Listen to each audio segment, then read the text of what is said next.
Hi, everyone, and welcome to Gulf Technology Talk. I'm thrilled to have a special guest with us today, Tariq Hilal Al-Barwani, the founder of Knowledge Oman. Tariq has over 25 years of experience leaving a mark in technology, telecom, education, community media, and communication. We're in for a treat as we explore the changing nature of leadership through his lens. Hi, Tariq. Thank you so much for joining us today. The pleasure is mine. Thank you so much, Elaine. I'm very happy to be here with you today. I'm so happy as well. So, Tariq, during your impressive career spanning over 25 years, you've seen significant changes in the tech landscape. How did leadership styles adapt to thrive in this evolving environment?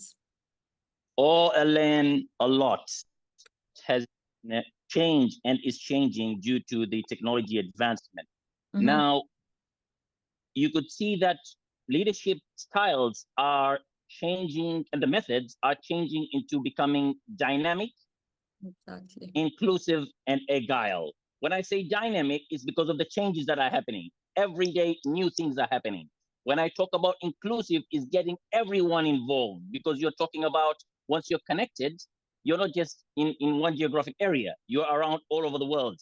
And last but not least is you need to have things done fast, and that is agile. So three ways that I see leadership is changing towards two. And I see more of leadership now being more collaborative, distributed, as opposed to being, like the old style, things coming from the top all the way down. Yes, things are changing now to be more of collaborative between all the teams and all the people who are involved, not just in one organization, but also across borders and all other organizations that people are working with, by different stakeholders, different partners, supply chain, different countries, depending from one organization to another. But when it comes to leadership, that is the change that I see now. It's evolving into becoming distributed, more of collaborative leadership. Exactly. And now you see a lot of companies also that have employees working remotely from different parts of the world. So this is also part of the evolution. And I want to talk more about the impact, like how has the rise of globalization and technology impacted the landscape of leadership? If we can have more examples on that. Okay, too many. So one is, as you have mentioned right now, remote working being an example. Today, it's no longer about working in one offices or even working within one country. No, it's working across different countries. So remote working is one. And if you could see clearly from the global pandemic that has happened, it has accelerated remote working. These days, even after the pandemic, you still find organizations utilizing working remotely and having meetings remotely and so on. So that is one of the elements that I can see that has come on because of the globalization. And another thing is, of course, data being an oil, and it's an important asset to any organization. And with the digitalization, its complexities and advancement, that also brings risks to organizations because of cybersecurity threats and so on. So that's also another element is there. And the third one is leaders need to have very high emotional intelligence now, because of having remote working.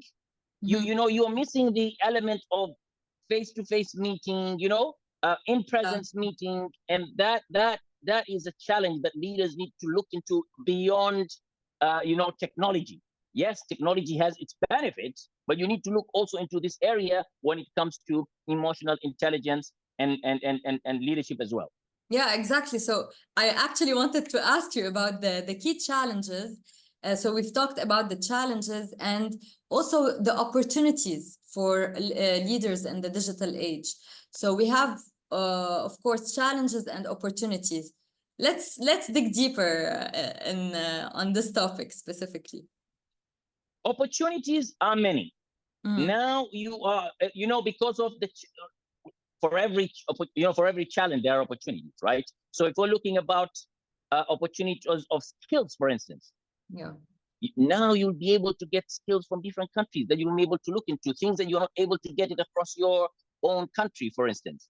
So with the challenge of getting the right people to run and utilize these technologies for the business, you may be able to look at these skills across borders. So here you see the opportunity and challenges as far as globalization is concerned. Yeah, exactly. The other thing is opening up to a different market.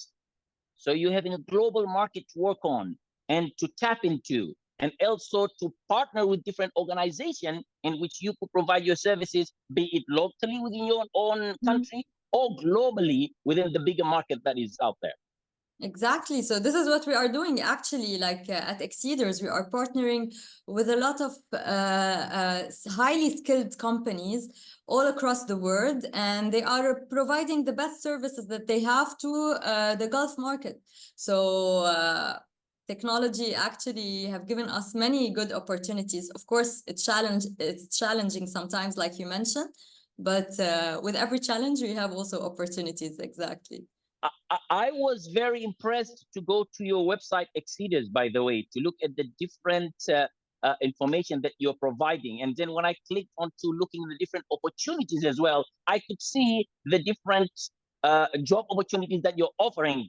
Some of them are full-time, some of them are part-time, some of them are freelancers. And I can see how you are utilizing technology to bring the skills that you are looking for globally, not just looking at one certain market, but it was not really dedicated to one certain market, but opportunities to anywhere in the world or a particular market. So kudos to Exceeders. Thank you so much. Exactly. So for us, this is the future, and we're trying to have everything available within our marketplace to cover all the IT services that companies are interested in, and to ensure, of course, the highest quality possible. Because we're talking about skills as well, like given the growing emphasis on lifelong learning and upskilling, how can educational institutions play a more active role in equipping future leaders with the necessary skills to thrive in this dynamic business environment? We're already seeing changes, but give us also your input on this one. Definitely integrating with the industry. You see, the biggest challenge today when it comes to education institution is they teach or they provide things that are theoretical, right? And there's one thing that I always like to say is that everything that was yesterday is history. Anything that is today becomes old. Everything that is tomorrow is the future. And hence, a very important thing that most of these educational institutions or bodies that provide the training need to do is they need to partner with the industries that provide this solution, that provide these technologies. I'm talking about names, big names like Microsoft, Google, and so on, even Exceeders as well. They need to work with this institute in order to see what is happening in the industry and then ensure that these are being provided to people in order to train and stay updated. As far as you are aware very much, Elaine, technology is changing very fast. Exactly. So the need to be updated is very important, even for the leaders. I'm not talking about leaders in the technology space. No, leaders in any organization, any industry. They need to be tech savvy. They need to be digitally aware. They need to be culturally aware as well, because you are no longer working in one market. No, you are working in a global market. Once you're connected, then you are connected across the world, right? Exactly. It's not optional anymore. Like for you to remain operational, not even just competitive, you need to have a certain knowledge and to stay updated on these topics, definitely. And what emerging trends do you think will shape the future of leadership? Oh, globalization is being one. Being culturally aware is another. You need to be digitally savvy. You can see without using these digital technologies, platform, and tools that are helping you to prosper and thrive, you might not be able to stay in the race in the market today. So a leader doesn't need to be an expert, but he or she needs to be aware about the different technologies that are out there. When you're talking about blockchain, artificial intelligence, cybersecurity, big data, data analytics, and many more. Now, these are not really, I would like people not to take these are as jargons. No, let them at least understand what are these technologies, how do they work, how do they add value to the company that I lead, to the customers that I serve, and to the various stakeholders within an organization. So it's important that they have all this. And of course, they need to also have, and to be ethical driven company, they need to also look into how to serve the society through engaging to corporate social responsibility. And yes, these are some of the things that I believe leaders need to have today in order to thrive in this very fast running environment. Yes. And like you mentioned, there is like no one solution for all companies. So each leader should know what is best for his company depending on their needs, definitely. And you mentioned also previously emotional intelligence, which is definitely something very important to look at as well nowadays. Now, considering the fast-paced nature of technology, how can leaders maintain balance between innovation and ethical considerations as well? So 3 things that I would personally look into, right? A, what does the law say? B, what does the regulators ask us to do?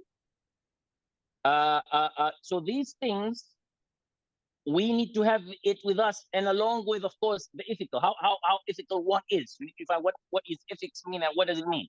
So these 3 things, you need to ensure you embed them and integrate them into every process and part of the business that you are working on. By ensuring these 3 things are being followed as you are working into your solution, working with your teams, working with your partners, with supply chain, and so on, you would balance between innovation and ensuring you are ethically right as well. Perfect. Thank you so much for these tips.